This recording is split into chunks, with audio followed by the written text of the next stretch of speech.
Hello, everyone. My name is Lawrence. I have Braveen online. We both work for a company called CLEAResult. CLEAResult's a consulting firm out of Toronto. We are an agent for the Save on Energy program. We strictly do work for them. There's 3 agents in the province of Ontario. We take care of all the Southwest, but we take care of the Greater Toronto area. There's another one that does the Toronto proper, and then there's another agent up north. We've been around for a lot of years here in this area, and we're just going to give you an update on programs and where we're at today. I just want to check with Braveen. Braveen, do you hear us in there? Yep, I can hear you okay. Just are you able to hear me all right? Okay, perfect. Thank you. Perfect. Okay, Thanks. so I'm just going to start with the custom program. It came back in October. What it is basically, we always have prescriptive projects, prescriptive programs with the grow lights. This here gives an opportunity that if you're working on anything that can save energy, where you have a base case today and you're going to have a new energy savings by doing something else that's not in our prescriptive program, we can look at it. We provide metering, and if you go up to $80,000 in an incentive, the M&V is very easy to do. When you get over $80,000, there's a little more M&V to do. It gets a little harder, I guess you could say. But the program's there. If anybody has anything they're doing in a greenhouse that can go from A to B, and we can come up with the savings, electrical savings only, of course, then we can apply to this program. The $1 million cap was removed, and you can go up to 50% of project cost.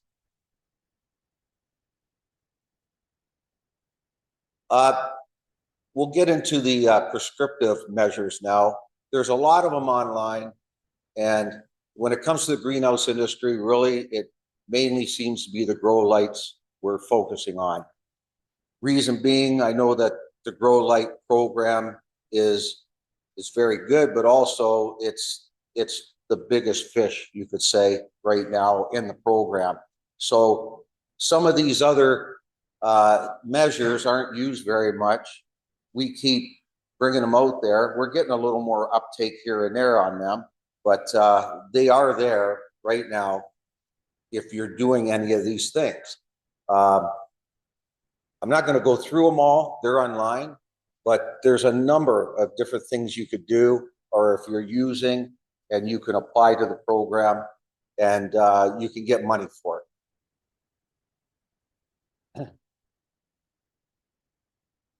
This is just another list. There's motors, VFDs, chillers. We have been selling our VFD program every time we go out, and I'll have to say we've got a really good uptake lately on that. They've tripled the incentives in this program to get VFDs in there.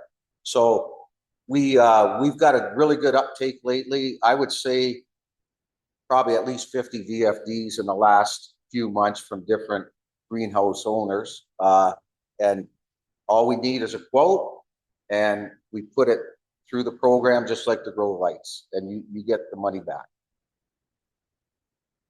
Compressed air is another one. There's a number of measures there for compressed airs. There are vendors out there, of course, that you'd work with. Believe me, they know what these are. We're getting some really good applications in on compressed air, and they apply all this. We help them through the process, and if there's information that we don't have that we need, they can get it.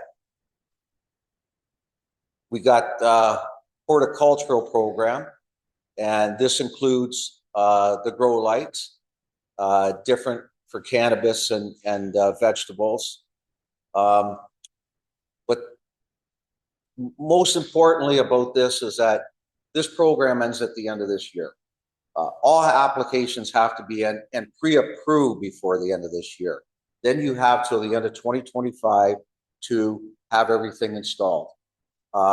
they also have to be energized by the end of 2025. I just bring that up because there are capacity issues in the town. If you can't light them up at the end of 2025, you will not get the incentive. So you have to be careful when you're doing a project that you can get this done.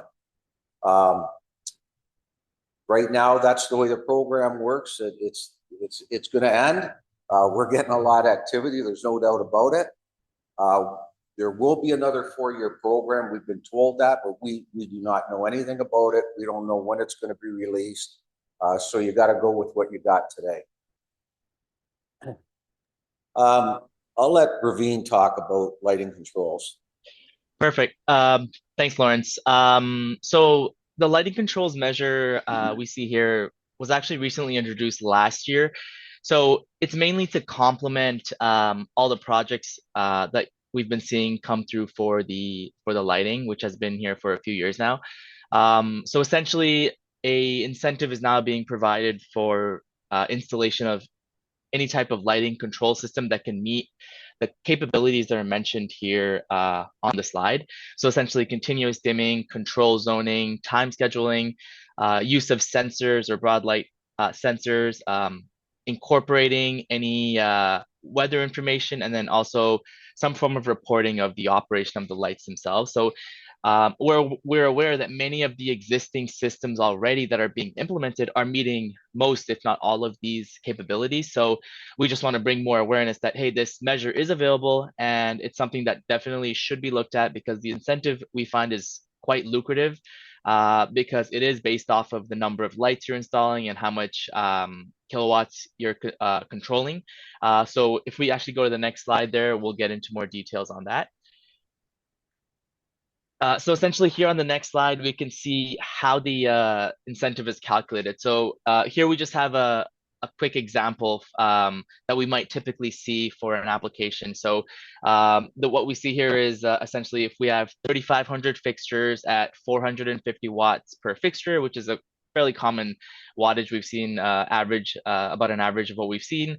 We're looking at an incentive of just over $269,000. So this is in addition to the incentive that you would receive for installing the light fixtures as well, which are going to be at either $200 per fixture for the top lighting or $100 per fixture for the inter lighting. So depending on the type of fixture you go with and the wattage of that fixture, it's fairly easy to quickly calculate what incentive you could potentially get if you were to go for some controls as well to be added on for those fixtures. So that's just one thing to keep in mind. Another point is, again, the incentive is always going to be capped at 50% of the project cost. So these controls, they can be applied to existing areas. So if you have spaces that are already lit and you want to apply for the controls incentive, it is most definitely allowed, and we can put an application in for that.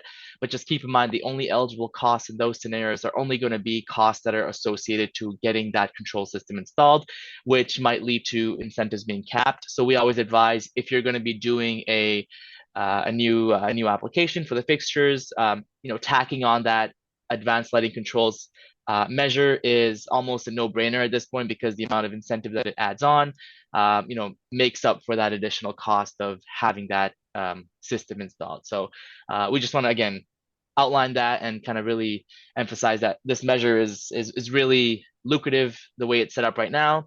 And as Lawrence mentioned, we have until the end of this year to put in an application. So we don't know if it's going to change next year when the new program comes out, but definitely is something to take advantage of while it's still available. And we can go to the next slide there. So another non-lighting measure that we've had in the program that hasn't seen too much uptake yet, we've seen a few applications come through, would be for the dual and natural exhaust air incentives. So you could see we've kind of provided a table here which kind of gives you a rough idea of what the incentive would be based off of the size of the greenhouse in acres.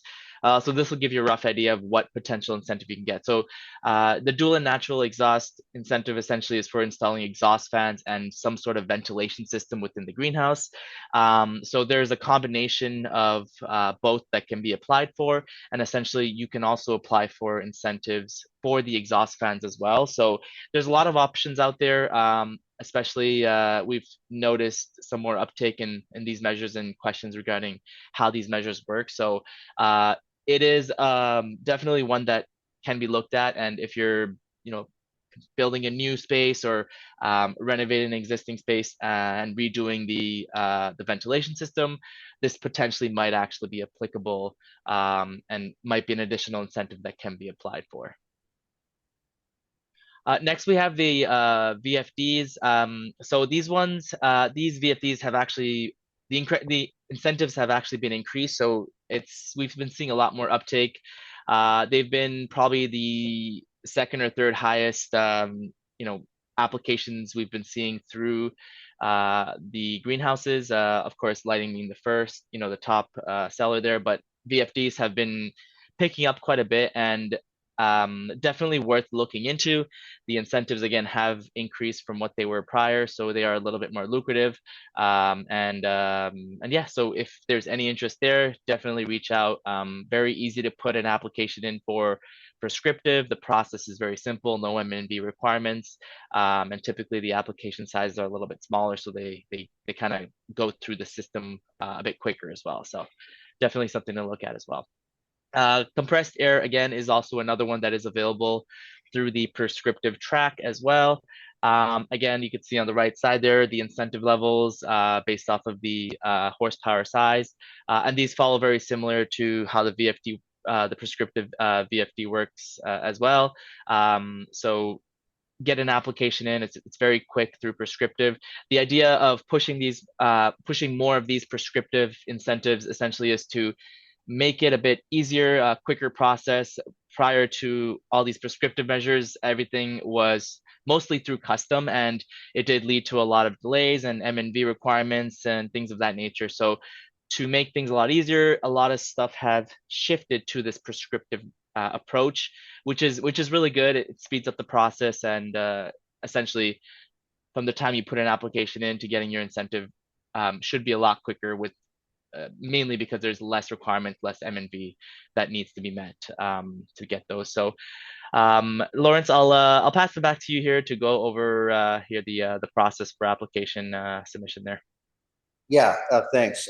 Just one thing I'll mention about lighting controls too is that it just came out last year, the lighting controls. So yeah. If you have projects that were done already for grow lights, but you never had lighting controls on it, if you're doing a new project, you can incorporate those lights in a new grow light project when it comes to lighting controls. We have done that already on a few projects. Just very quickly here, submitting an application. Basically, if you get a hold of me or Braveen, we help you through the whole process. That's what our company does. That you give us a quote, we get spec sheets, we help put the incentive together for the customer. The incentive always goes to the customer, not the vendor. And we help you through that whole process when it comes to pre-approval and when it comes to post-approval. Yeah, we help you get a smooth application. Not that smooth sometimes, but we do our best. Incentives are capped at 50% of eligible project cost. And QA/QC photos are selected for projects over 20,000. There is another third party that after large projects are done, they'll come knocking on your door. They want to come and see it. They just make sure we're doing our job and that everything is there that was paid for.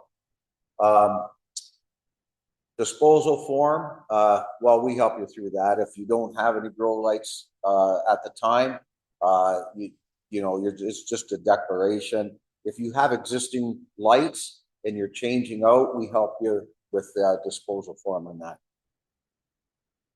Anyways, Applying really is through us. You can go online and check it out, but 95% of the apps, we put them together for everybody. Any questions? Go ahead. Oh, yeah. I'm seeing more and more there's farms that are getting more creative of what they can include in the rebate application, whether that be things like transformers or other things like that. Do you guys have any sort of guideline as to what you would and or wouldn't approve, or is it just kind of strictly a case by case basis? If someone was to say, "Hey, I needed to upgrade my previous system, so I'm going to put that cost in, or I'm going to do this," and you guys would just the technical review would take it, or is there more of a guideline that, let's say, for me as a lighting supplier, would be able to kind of share a little more information with growers? When it comes to eligible costs, it is a case by case basis. I know that, you know, any wiring or hangers or anything you're going to need for that project, you know, that's included. It gets a little in the gray area when it comes to transformers or things of that nature to bring into use. Now, the transformers are strictly for grow lighting, and that's the only way you're going to be able to do it. The technical review team will take a look at it. I'm not going to talk on their behalf. They're the ones that make that decision. But if we need that to bring that eligible cost up to the 50%, we go to bat for you. We work it through, but it is their call whether or not that's an eligible cost. So there's a few gray areas when it comes to that, but I know we've worked with most people and they understand the process, and we always work to get that 50%. Okay, up next.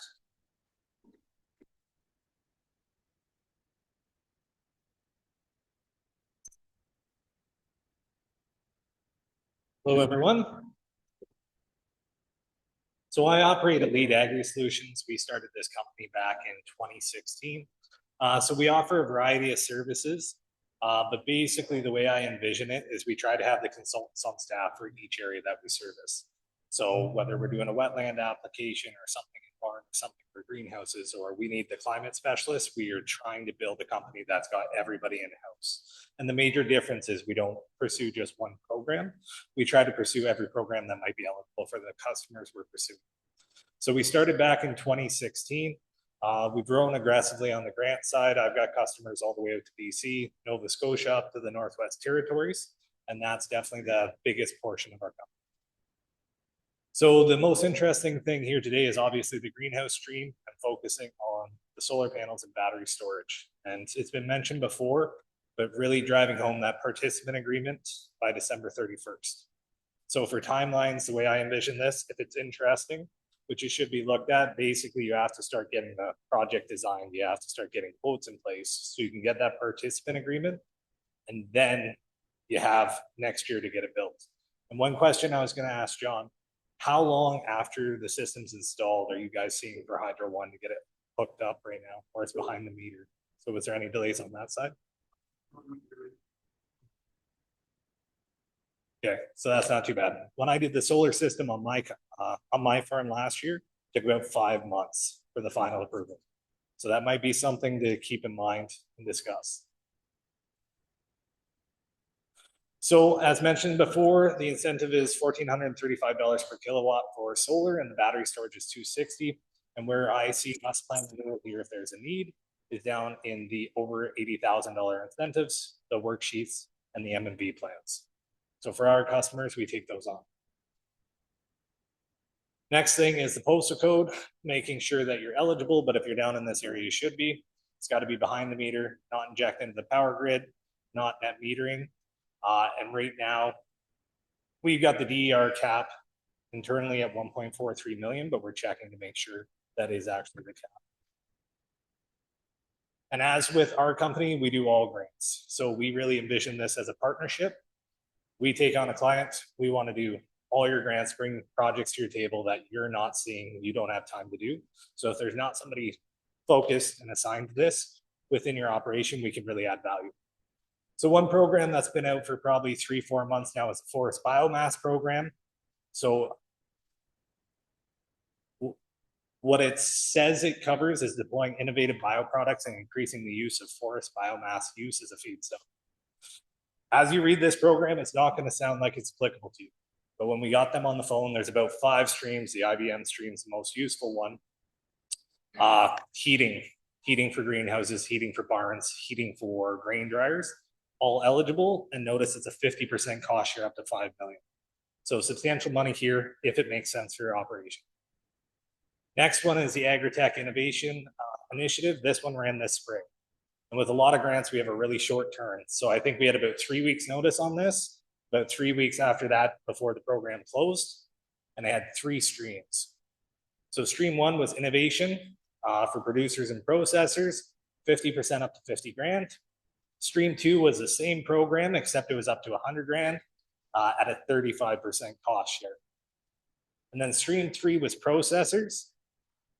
Something that's sometimes interesting is the definition of processors within different streams or different funding opportunities. So recently through OMAFRA, we've seen processors include like just packaging. Like if you're boxing at your facility and sending to a customer, they're considering you under the processing stream. And we got solar panels covered under that this spring. Another thing I should note that we get excited about is stacking funding when it's allowed. So basically there's one program over here. It covers, say, solar. As long as it's not the same group of funding over here and both programs allow stacking, we can get multiple grants towards the same project. Another one you should have on your radar, if it's not already, is the Green Industrial Facilities Manufacturing Program. 50% up to 10 million. There is some disclaimers with that. You have to have a specific energy use, but it basically covers everything other than solar. So boiler plant systems, compressed air systems, domestic and process hot water systems, and this is federal, so it's countrywide. And then another few I wanted to bring your attention to, this biosecurity enhancement initiative has been open since last September. These three streams, there were 7 in this program. These 3 were for greenhouses. So prevention, introduction, and spread of pests through isolation, sanitation, and controlling workflow. If you're doing any modifications, any facility layout improvements, anything to improve biosecurity, there was options. Next one was adopting innovative pest management practices and integrating monitoring management and treatment tools into plant health risk management plans, 35% to 50 grand. And that's definitely written for greenhouses. None of my farmers were eligible or had any projects that we could put under that stream. And the last one was Schedule 7, technology and processes to reduce plant pest contamination and risk to support processors in identifying and limiting the introduction and spread of plant pests, 35% up to 100 grand. So we were putting in portions of wash lines and that sort of equipment, really just trying to target anything that would fit in these, figure out what you guys are already planning to do at your operation on a yearly basis. Another one to keep in mind would be the Agri Innovate program. This is a federal program. So it's a 60% cost share if you can get eligible. It's really, really targeted. It says it covers commercializing innovative agricultural and agri-food and agri-based technologies and processes, demonstrating innovative technologies processes with complete testing ready for commercialization, or adopting commercially ready technologies processes in agriculture or agri-food operations. Basically, they want us to develop stuff in Canada. So we've had a couple applications we brought to them, hands down the first in North America. If it wasn't being farther customized for our climate, for our markets, it wasn't deemed eligible.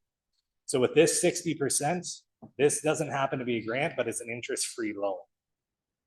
2 years ago, 3 years ago, when interest rates were a little bit cheaper, I wasn't really pushing that. But today, with interest rates where they are, interest-free loan, 10-year payback, and you don't start making payments until the 1-year mark, I think that's interesting. Any questions?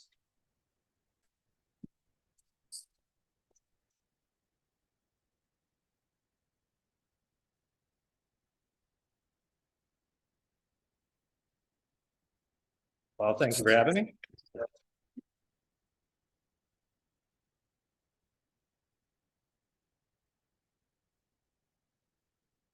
If anybody's got any questions, throw them in the chat. .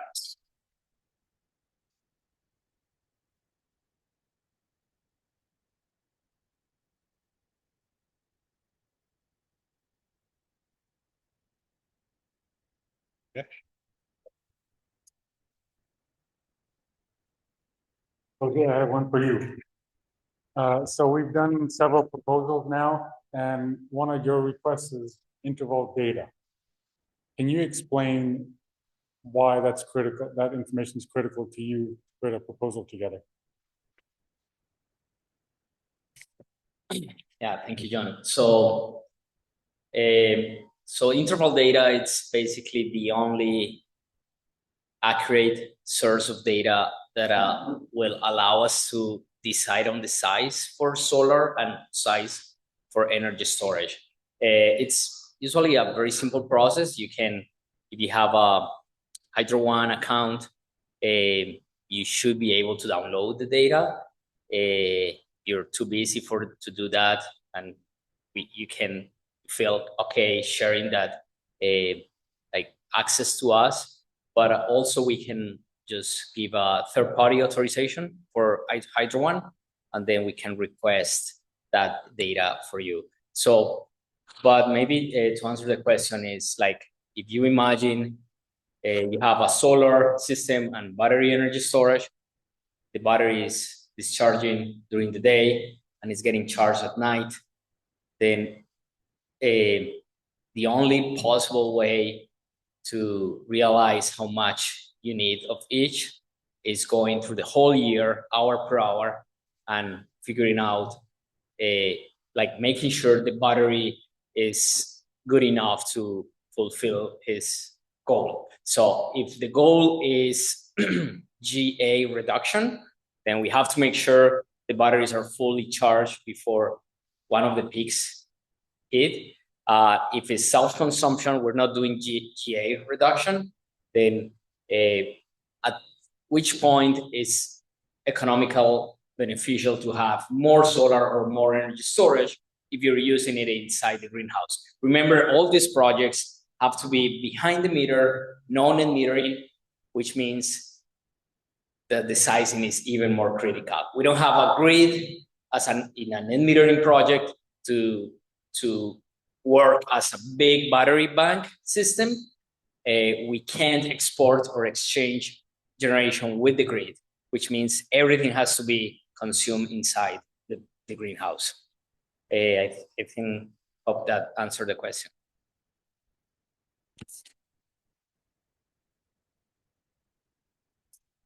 Sure.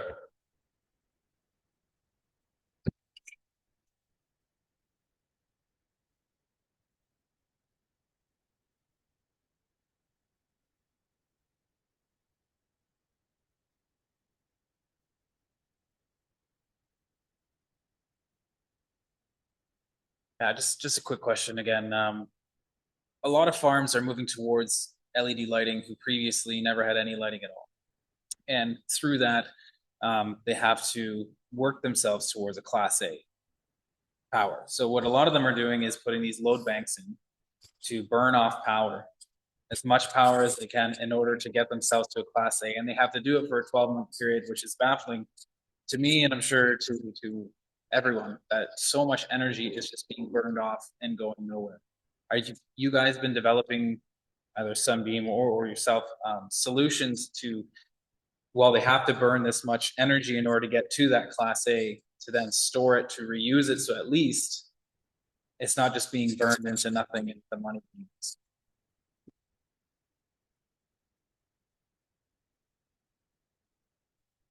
Yeah, that's a very good question. Thank you.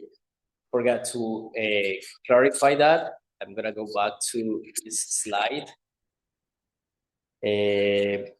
So as you can see here, like I put it here, switch to Class A.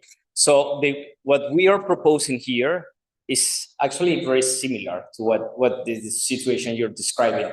So we have 576 kilowatt hours battery bank. We have to charge, if you see here, this is the average. None of them is hitting the 500, right? So this customer cannot be Class A.